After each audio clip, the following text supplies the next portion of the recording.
festival no lançamento de novos realizadores, de uma nova geração de realizadores, foi absolutamente crucial.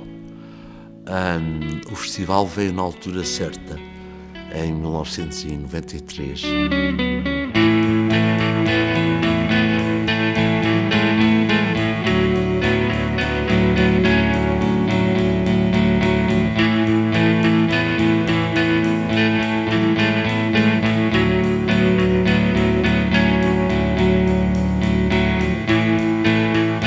Quando eu comecei, havia realmente um deserto, não era só um deserto da curta-metragem, era também um deserto de alternativas. E as pessoas ainda não conseguiam. Eu não conhecia mais ninguém, haveriam, claro, mais pessoas, mas muito poucas, que se conseguiam autoproduzir e fazer cinema sem apoios. Não é? Antes do Festival de Vila do Conde, em Portugal, só existia o Festival da Figueira da Foz, praticamente. E o de Troia, talvez em menor escala. A Figueira da Foz também nos ensinou como não fazer um festival, porque era um festival improvisadíssimo. Às vezes o catálogo chegava no último dia, por exemplo. Depois, a Figueira da Foz desapareceu e começou o Festival de Vila do Conde. Eu penso que não é abuso dizer que foi talvez o primeiro festival de cinema em Portugal digno deste nome, ou seja, que todos os filmes passavam, que a logística, a organização era impecável. E isso foi uma novidade, por incrível que pareça, quando o festival surgiu em meados dos anos 90. De repente os filmes que se fizessem tinham um objetivo e um sítio onde serem mostrados. E isso até, a produção de curta-metragem até ao surgimento em pleno do festival, era muito residual e não imprimia, não tinha grande repercussão.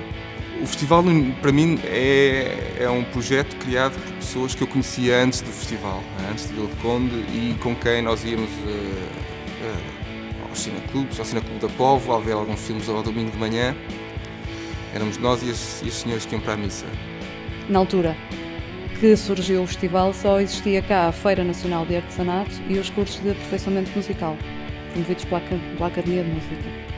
E, portanto, quando o Curtas surgiu, foi de facto um acontecimento fora de série. Eu lembro-me do primeiro festival de Vila do Conde, em 1993. Eu estive lá com a minha curta-metragem. Aliás, lembro-me que nesse ano havia algumas curtas portuguesas engraçadas, do António Campos, do Edgar Pera, do Bruno de Almeida, do Sérgio Trafou. Havia algumas de cinema de animação, do Abi Feijó. E lembro-me também que a organização do festival fez uma coisa interessante, que foi fazer uma retrospectiva das curtas do Manuel de Oliveira, e ele foi o padrinho do festival.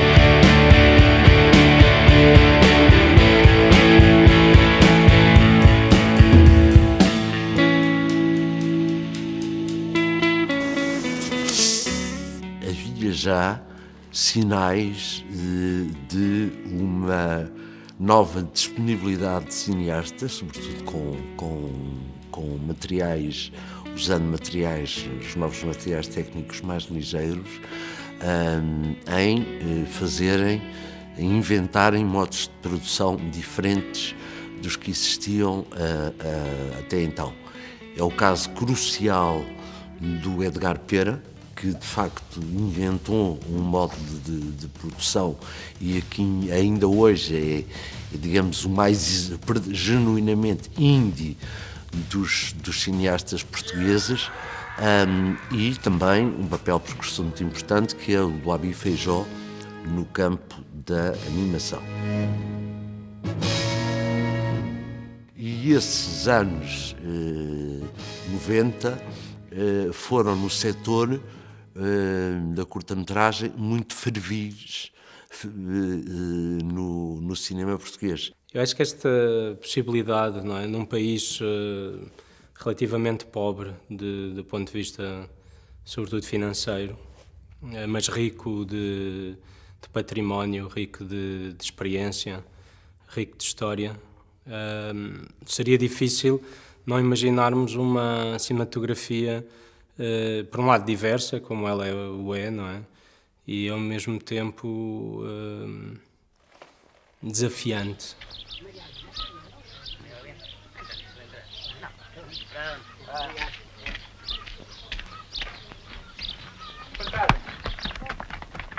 A única coisa que estava mal foi eles nunca terem arranjado a estrada. Penso que, de qualquer forma, nessa altura, a ficção portuguesa não era, em termos de curta-metragem, era muito insípida. É inegável que, desde que o Festival de Vila do Conde apareceu, em 90, no início de 90, a produção de curta-metragem que existia em Portugal era muito pequena ou praticamente diminuta. A curta-metragem nacional, quando nós fizemos o primeiro festival, quase não existia. Havia um ou outro filme de escola, Escola Superior de Teatro e Cinema de Lisboa, e pouco mais se fazia, porque hoje em dia há processos técnicos muito mais próximos de toda a gente. Desde 1991, o Instituto Público de Cinema tinha uma produção, um apoio regular à produção de curtas-metragens. Havia tentativas, tinha havido casos pontuais anteriores, mas só em 1991 é que isso se tornou regular. E a partir de 91 foi os primeiros concursos para curtas-metragens, que na altura englobava animação, ficção e documentário no mesmo bolo. Eu acho que a questão dos financiamentos é fundamental nesta história toda. Quando o festival começou, não existia no Instituto de Cinema um apoio regular à produção de curtas-metragens, o que foi uma coisa que passou a acontecer passado alguns anos. Eu fui um dos beneficiários disso e eu acho que Vila do Conde teve uma importância muito grande para que dentro do Instituto de Cinema se contemplasse o apoio à curta-metragem, que é qualquer coisa que não existia antes. Que alguém pode escutar. Através de uma instituição oficial, a participação financeira desenvolveu determinados projetos de autor. Havendo de referir também, porque foi bastante importante, que uma produtora, infelizmente já desaparecida, Rosi Burguete, tomou uma iniciativa chamada Planoff, de realização de uma série de curtas-metragens. A coisa mais importante para começar a fazer cinema, desde que não se caia num berço dourado, é teimosia e paixão. E a Rosi Burguete tinha estas duas coisas muito fortes. As produções off da Rosi Burguete fazem, de facto, um trabalho antes disso, mas é um trabalho muito ligado a patrocínios a privados. Portanto, ela é, digamos, a primeira pessoa a dizer isto só com longas-metragens não vamos lá. Então, a segunda metade dos anos 90 é um bocado...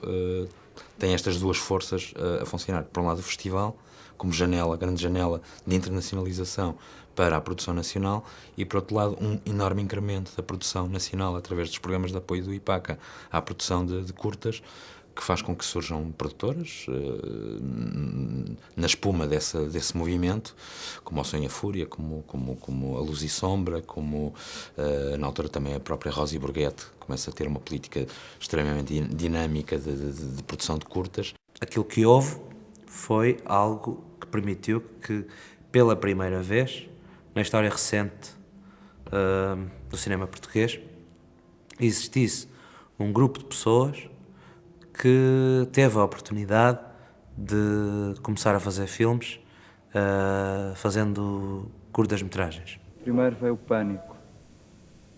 Olhei para o ferro das escadas e pensei: agarra-te depressa, vais cair. Mas o pânico não se aguentou durante muito tempo. Nada se aguentou durante muito tempo. O que faz existir o Festival de Curtas-Metragens de Vila do Conde não é a vontade de um grupo de pessoas em Vila do Conde de fazer um festival. O que faz nascer o Festival de Vila do Conde é o facto de existirem apoios oficiais, portanto, financiamentos para fazer curtas-metragens, e a partir daí o existir uma massa de filmes que permitiam um festival como o Festival de Vila do Conde. Nesse final dos anos 90, com esse acrescento de financiamento à curta-metragem, de facto o festival, que nasce precisamente nessa altura, aproveita esse crescimento exponencial, e é até precisamente nesse final da década de 90 que a competição nacional do Curtas Vila do Conde adquire uma importância que não tinha adquirido até então. As curtas eram exibidas em festivais, mas não havia nenhum com uma competição dedicada exclusivamente a curtas-metragens. E isso foi importante porque permitiu a uma geração que estava a fazer curtas mostrá-las, em primeiro lugar. É se calhar curioso que desde que começou a ser apoiada a produção de curtas-metragens em Portugal, também porque são projetos mais pequenos, começaram a existir logo mais curtas-metragens que longas, ou pelo menos um número similar. E durante muitos anos, creio que curtas era a única janela de difusão desses filmes.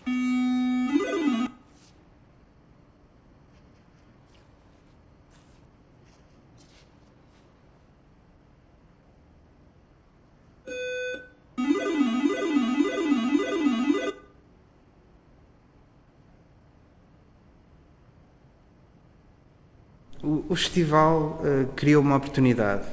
Havia um vazio no início de uma competição que defendesse o formato de curta-metragem, e o festival conseguiu criar bem essa oportunidade que potenciou o aparecimento de autores.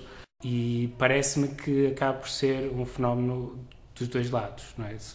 Por um lado, as políticas públicas potenciam o aumento de produção de curta-metragem, o festival expõe essas curtas-metragens e dá-lhes uma montra.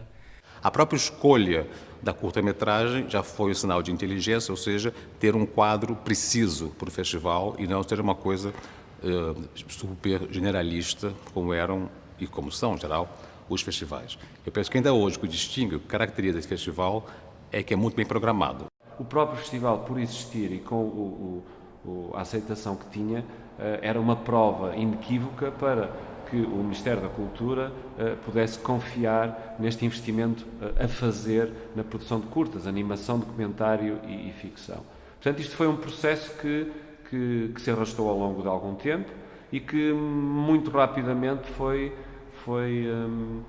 se transformando. Portanto, a partir do momento em que há o apoio direto à produção, para as curtas-metragens também, há uma explosão na produção. Havia apoios e havia uma janela para mostrar os filmes, havia possibilidade de comparação, de competição, criou-se uma massa crítica, não é? O Festival de Vila do Conde é muito importante como montra de primeiras obras, digamos, de gente nova, e como forma de revelar novos cineastas no espaço português. Esse é o grande trabalho que Vila do Conde fez, foi dar um espaço onde todos os anos as curtas que foram feitas, que normalmente são feitas por jovens cineastas, não é? São apresentadas e, portanto, pôde-se saber ao longo destes anos todos o que é que havia feito, quem eram as pessoas. A primeira vez que eu ganhei um apoio do Instituto de Cinema foi em 98. O filme viria a ser rodado em 99 e apresentado em Vila do Conde em 99. Lembro-me que no ano seguinte concorri outra vez com a segunda curta-metragem, chamada Inventário de Natal. Não sei como é que pensaste que Eu acho que o que nos une é as pessoas que surgiram naquela altura tem a ver com essa possibilidade material de poder realizar filmes e surgir naquele momento. Um festival desses, num país como aqui, na altura não havia nada, não é? Agora há imensa coisa. Foi muito importante porque dava visibilidade a estas curtas todas, que senão não teriam existido sequer. Acaba mal quem pouco se lembra. Lá estás tu. Eu prefiro mal acaba quem demais pensa.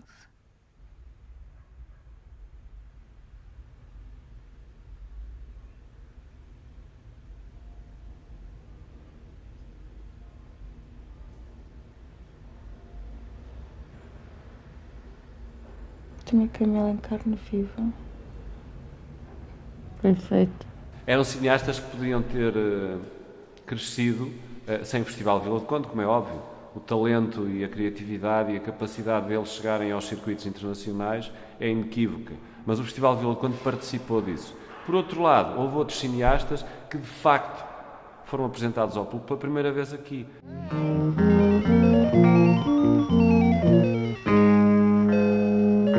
O festival e aquela semana do festival, ao longo dos 20 anos, teve uma importância fulcral, na minha opinião, outras pessoas terão outra opinião, mas teve uma importância fulcral no desenvolvimento de uma forma de fazer cinema.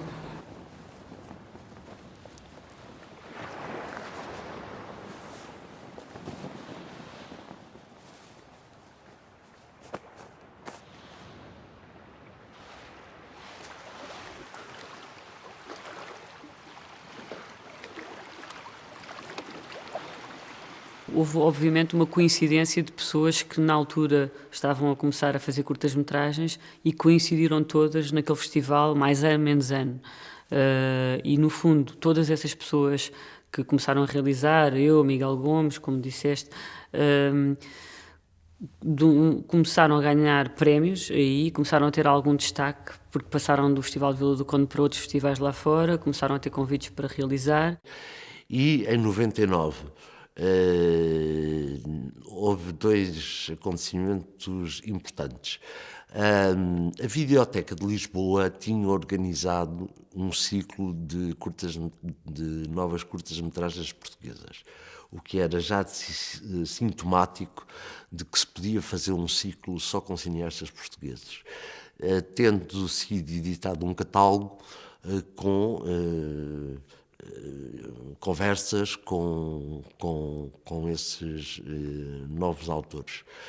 E também, em 1999, a secção Leopardos da Manhã do Festival de Locarno, que é um dos mais importantes do mundo, foi dedicada às curtas-metragens portuguesas. Começa-se a dar uma ideia de que, no cinema português, para além daqueles nomes da altura que se conheciam, Oliveira, César Monteiro, Costa a começar, outros autores, sempre ligados às longas, começa-se a perceber que qualquer coisa se estava a passar em Portugal nas curtas. O Sandro Aguilar faz O Som e a Fúria, uma nova produtora, e de facto aparece toda uma pleiade de autores.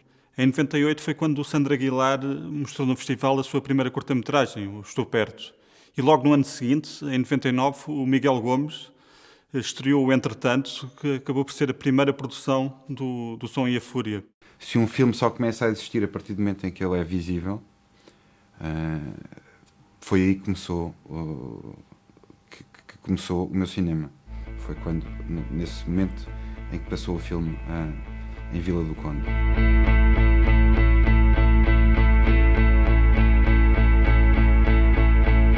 Eu, o Miguel Gomes e o Sandro fomos os três primeiros realizadores do Som e a Fúria a apresentar filmes no Festival de Vila do Conde. Primeiro foi o Miguel, com o filme Entretanto. No ano seguinte fui eu e o Sandro, com o meu primeiro filme, O Contrarritmo, e o segundo filme do Sandro, o Sem Movimento. Há 3 semanas que estou nos caixotes. Portanto, a partir daí, a partir de 2000, digamos, o festival era uma espécie de objetivo anual que nós tínhamos para mostrar os nossos filmes. Fomos diretamente usando a curta-metragem como uma forma de expressão autónoma e possível para nós. Portanto, são as duas coisas misturadas. Acho que a grande virtude e a grande mais-valia deste conjunto de realizadores que se afirmou na curta-metragem foi entender a curta-metragem não como um ponto intermédio num percurso para chegar à longa, mas encarar a curta-metragem como um formato específico onde é possível experimentar e mostrar visões particulares de cinema, e cada um de nós, tendo visões diferentes, um bocadinho como acontecia sempre, acabou por explorar o formato de curta-metragem na sua diversidade e sem e conhecendo os limites, mas amplificando as possibilidades. Não te preocupes, estou perto. nessa altura, o Sandro Aguilar, que é outra pessoa fundamental, fez uma declaração a dizer que havia uma nova geração com uma atitude diferente das anteriores, das gerações precedentes, foi assim que ele disse, e que havia um hiato entre essa nova geração e as precedentes. Esta geração, que não é uma geração, é um conjunto de pessoas de diferentes idades que ao longo dos anos optaram por fazer curtas-metragens, tem uma escola diferente. Grande parte dela autoproduziu-se e daí, acho eu, que resulta eventualmente uma clivagem relativamente às gerações anteriores. Essa nova geração estava a contaminar, tinha um ritmo diferente de trabalho e estava a contaminar a produção cinematográfica em geral. Na altura era mais ou menos uma evidência, porque os realizadores que estavam a surgir, eu acompanhei como produtor alguns deles e como realizador. Nós éramos recém-formados da escola de cinema, estávamos a acabar de sair, mas isso obviamente se calhar é mais rigoroso chamar-lhe gerações curtas. Foi nessa altura, em outubro de 1999, que pegando nessas declarações do Sandro Aguilar, eu escrevi um texto chamado Saudação às Gerações Curtas, ou Saudação às Gerações Curtas, entre aspas, gerações curtas, no sentido de apontar que havia uma hipótese, atenção que eu tornei claro sempre, que era uma hipótese de que estar a despontar de facto, ou já estar confirmado, ouvir todos os indícios de uma nova geração no cinema português, que inclusive era muito importante porque tinha uma disponibilidade de produção totalmente diferente. O que se discutia aqui há uns anos, e eu participei nessas discussões, portanto estou à vontade para falar disso, era não tanto a afirmação de que existia uma geração ou gerações curtas, mas a interrogação para se discutir se de facto existia ou não uma geração curtas. E a maior parte dos artigos que surgiram nessa altura, e sobretudo um artigo famoso do Augusto Seabra, não apontava para nenhuma geração. No Festival de Vila do Conde, o Augusto Seabra faz essa comunicação manifesto quase, ao ar livre, numa dessas tardes, a que chamou, portanto, Geração Curtas, e depois, posteriormente, então em outubro, sai o artigo. E, de certo modo, assim, na minha memória, é como se 99 tivesse sido o eclodir de uma série de movimentos que tinham-se formado ao longo da década de 90. Nessa altura, 99, 2000, foi quando se começou a falar dessa ideia de geração curtas. Era uma coisa que podia ter existido. Não é? Podia ter acontecido que ter aparecido uma geração baseada nas curtas-metragens e que tivesse evoluído a partir daí. De facto, eu acho que isso não chegou a acontecer. Há 10 anos atrás não se podia saber exatamente o que é que se ia passar, mas isso não chegou a acontecer. As pessoas reveladas pela curta-metragem acabaram por ser muito poucas. Acho que existe uma geração curtas e acho que a geração curtas tem um fenómeno muito associado nos anos 90, sobretudo devido a uma série de políticas culturais levadas a cabo, pelo menos a partir de 1995. Acho que, de facto, a partir dessa altura, houve um novo olhar para a curta-metragem, e não só, e outro tipo de formatos no campo do cinema, e esse aumento de financiamentos ao cinema a partir dessa altura, de facto, potenciou o nascimento de uma série de novos autores. Não sei se pertenço a nenhuma dessas gerações, honestamente. Agora, consigo perceber que hoje o processo de produção de curtas-metragens em Portugal há 20 anos atrás, com todos estes fatores que possibilitaram o início de produção de curtas-metragens, foram muito importantes.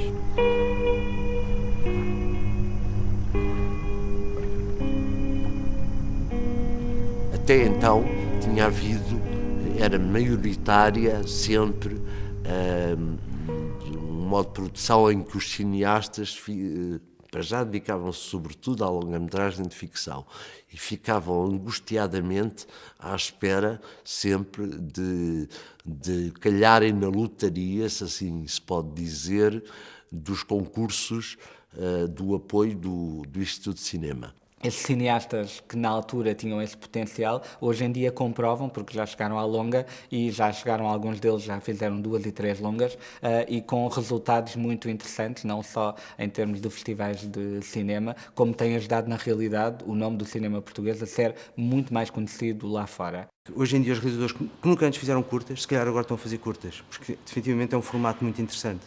Para quem não quer parar de fazer cinema, para quem quer estar sempre ativo, a curta permite fazer qualquer coisa, e não, independentemente da idade que tens e da geração em que tu pertences e da formação que tens.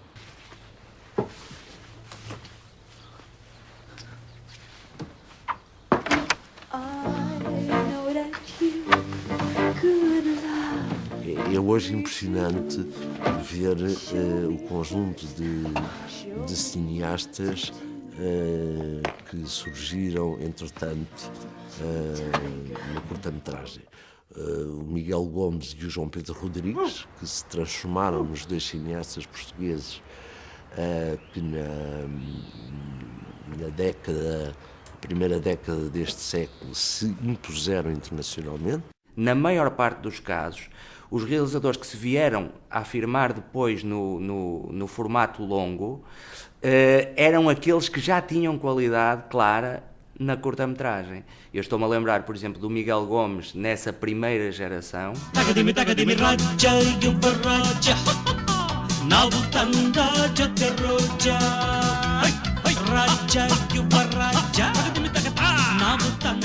Ao Sandro, à Margarida Cardoso, ao Ivo Ferreira, ao Pedro Caldas, mais tarde o João Nicolau.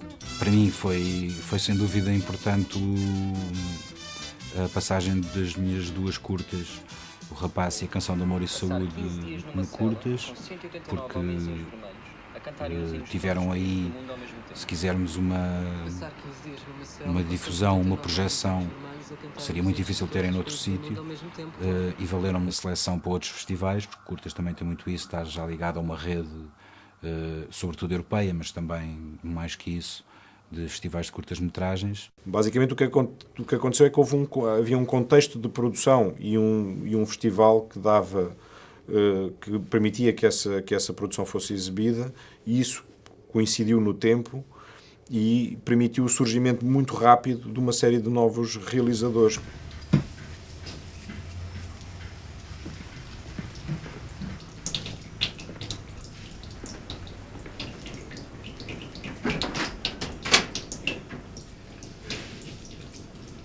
Em 93 tinha começado o festival, em 99 foi fundada, paralelamente ao festival, a agência de curta-metragem destinada a fazer todo um trabalho de promoção nacional e internacional de curtas-metragens. Tanto agora, mas sobretudo no início, nós temos um papel determinante em levar o cinema português para o exterior.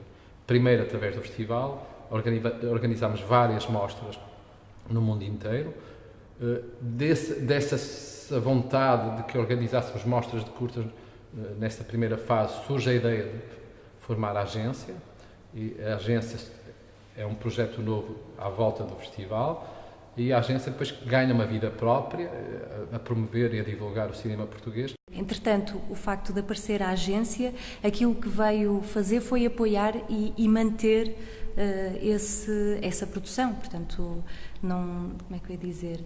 Veio mostrar que, de facto, existe coerência em continuar a fazer filmes, em continuar a fazer filmes portugueses.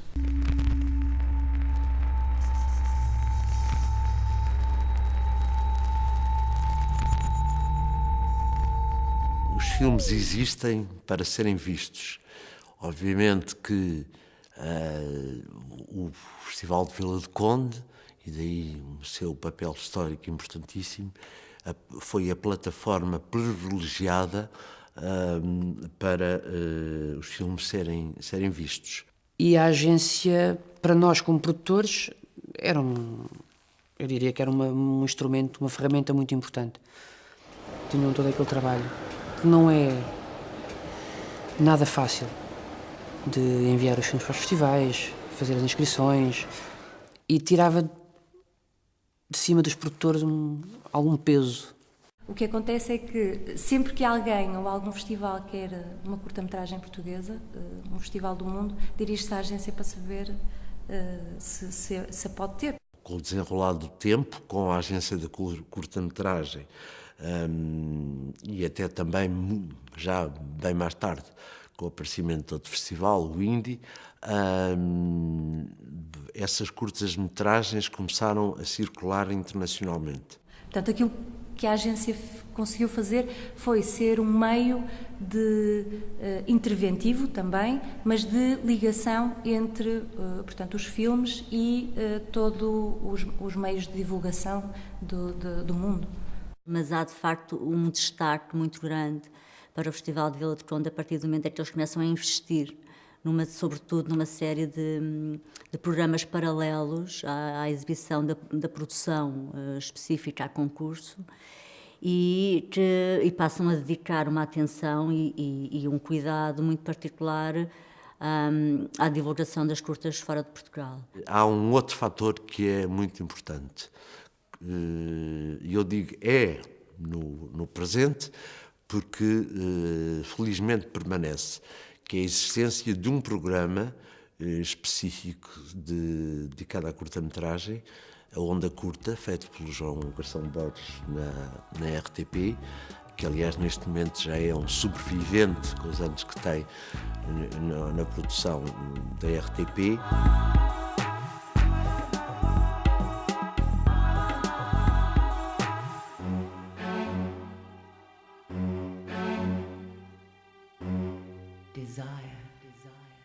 O Onda Curta veio introduzir no espaço de um canal, o segundo canal da RTP, com todas as transformações que teve, desde Canal 2, a TV2, a 2, agora a RTP2, enfim, todas essas metamorfoses permitiram, ao fim de 17 anos, ter, apesar de tudo, não é? Apesar de todos os saltos, ter um programa específico para curtas-metragens. As curtas-metragens de repente ganharam um espaço com o próprio Onda Curta na RTP e começou-se a falar de novos cineastas, jovens cineastas, das curtas-metragens, conseguiram saltar para a imprensa nacional, passar na televisão através da RTP.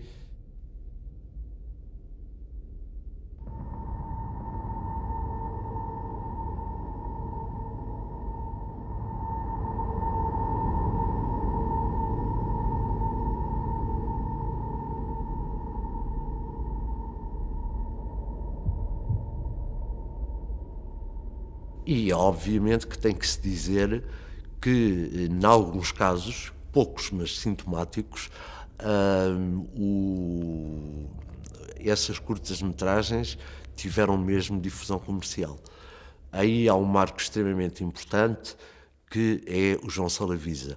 O meu primeiro filme, chamado Duas Pessoas, foi uma curta-metragem feita ainda no âmbito universitário, durante a escola de cinema, e foi a primeira vez que participei num festival, foi com esse filme em Vila do Conde. Acho que foi a primeira edição da secção Take One, que continua a existir, acho eu, para filmes de escola.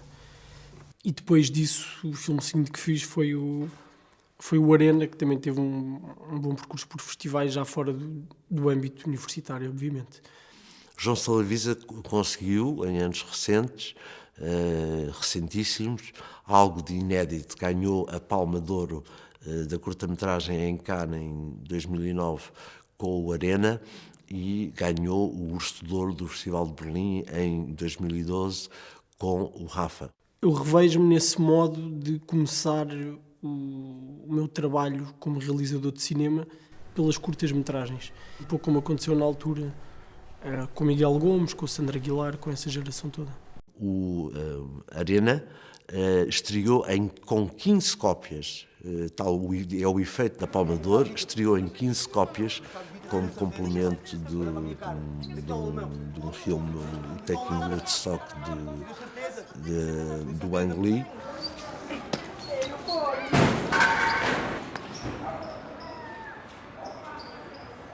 começa a ser uma das novas visões do festival e daquilo que é o festival hoje. Essa aposta na ligação à formação. Não foi por acaso que surgiu há 4 ou 5 anos atrás o Take One, a relação às universidades, ou seja, nós começámos a introduzir dentro do festival coisas que andavam na nossa cabeça, mas que não surgiram com o primeiro, nem com o segundo, nem com o terceiro. A certa altura, o festival integrou mesmo uma secção muito importante, a meu ver, que é o Work in Progress. Ou seja, apresenta também longas metragens de realizadores que passaram pelo festival.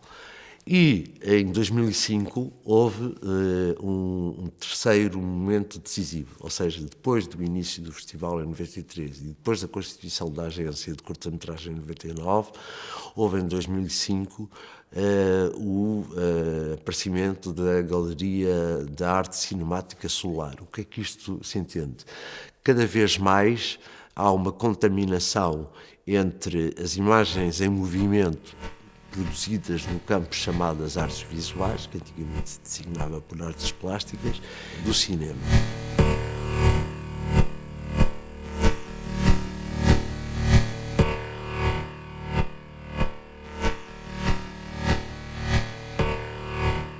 Este espaço onde estamos aqui agora, que é Solar, começou a funcionar muito bem há 6, 7 anos atrás, dentro do festival.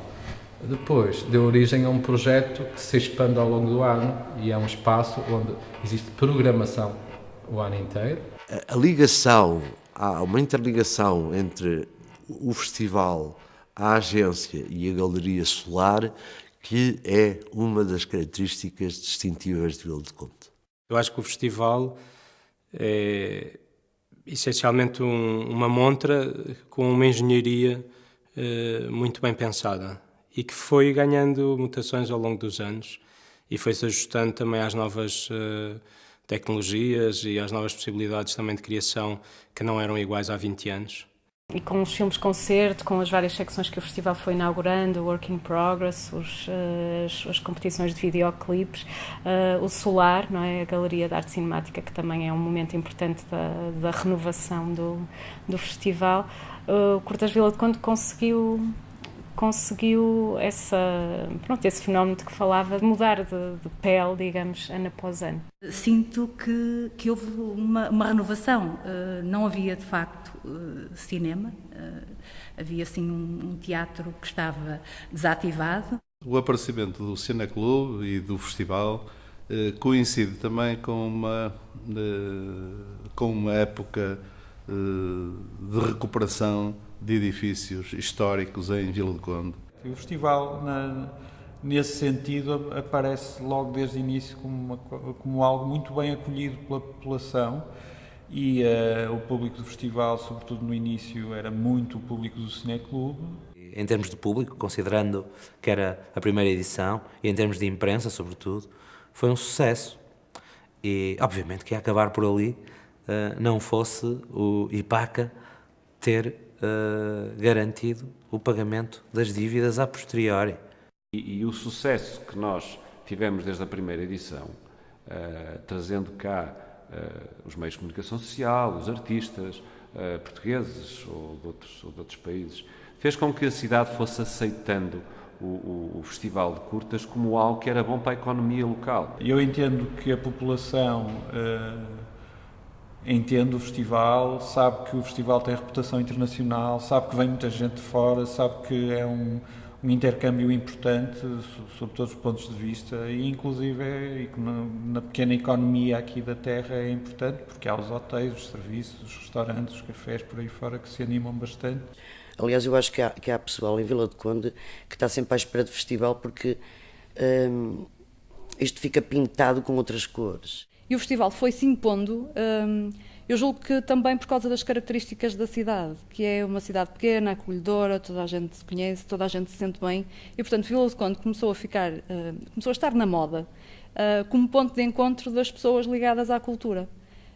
Quer os críticos de cinema, jornalistas especializados na área, realizadores, cineastas, atores, tinham em Vila do Conde, e têm ainda hoje, esse ponto de encontro. É curioso e importante, importantíssimo mesmo, que o festival tenha surgido nesse local que é a Vila do Conde.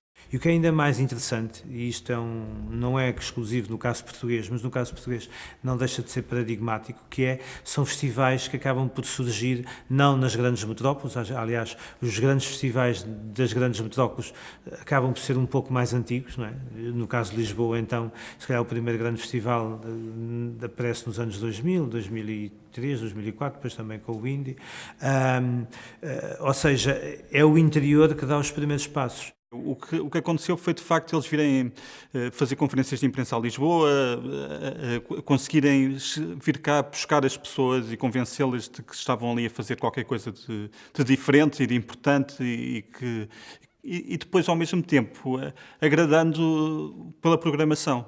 Todas as pessoas que não se encontravam, que não se viam em Lisboa, acabavam-se por se reunir lá.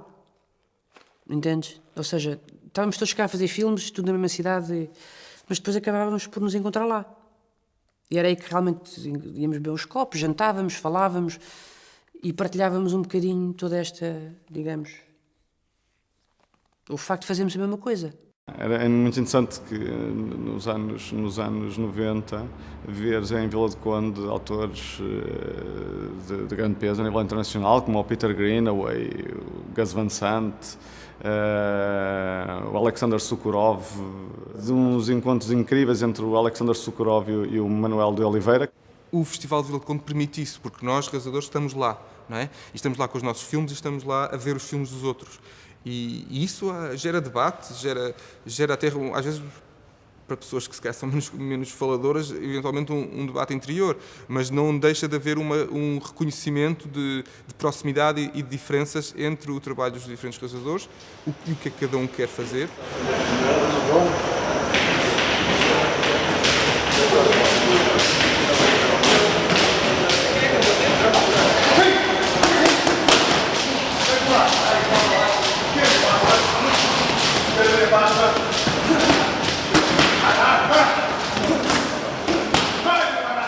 Por cima, criar um festival deste género, de um género muito específico numa pequena cidade do Norte, que não é nem a capital do país, eu acho que é um ato de coragem fantástico. E a verdade é que, de repente, o festival se torna, ao longo dos anos, um festival reconhecido mundialmente, e é um dos melhores festivais mundiais de curtas-metragens. Todos os anos somos confrontados com novos problemas, novas soluções. É também um segredo, se posso utilizar essa palavra, daquilo que o festival se transformou, daquilo que é hoje e do facto de nunca ter ficado para trás.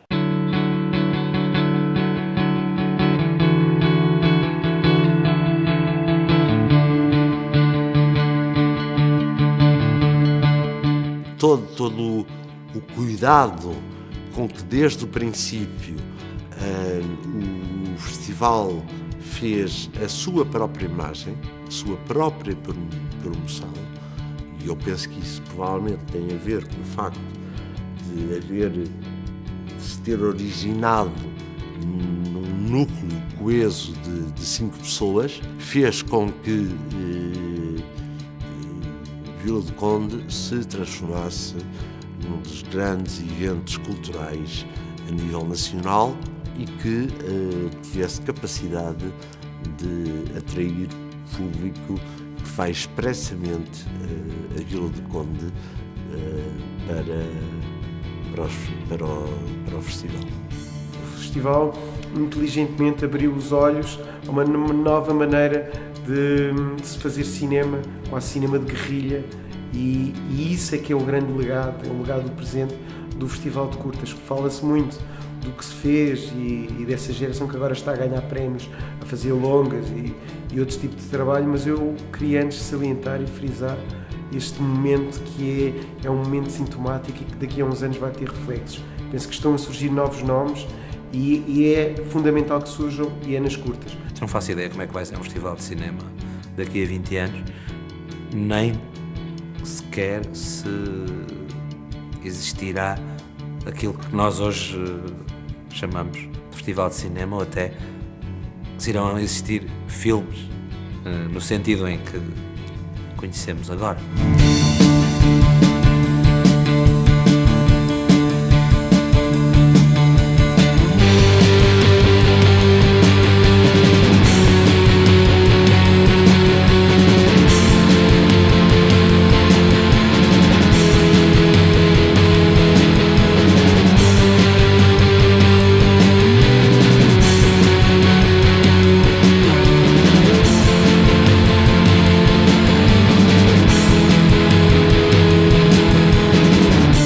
Impossível prever o que será daqui a 20 anos e até, se calhar, esse facto de ser impossível prever o que é que será um festival de cinema daqui a 20 anos até é um motivo aliciante para querer continuar a fazê-lo. Isto é, se depender de mim ou de nós.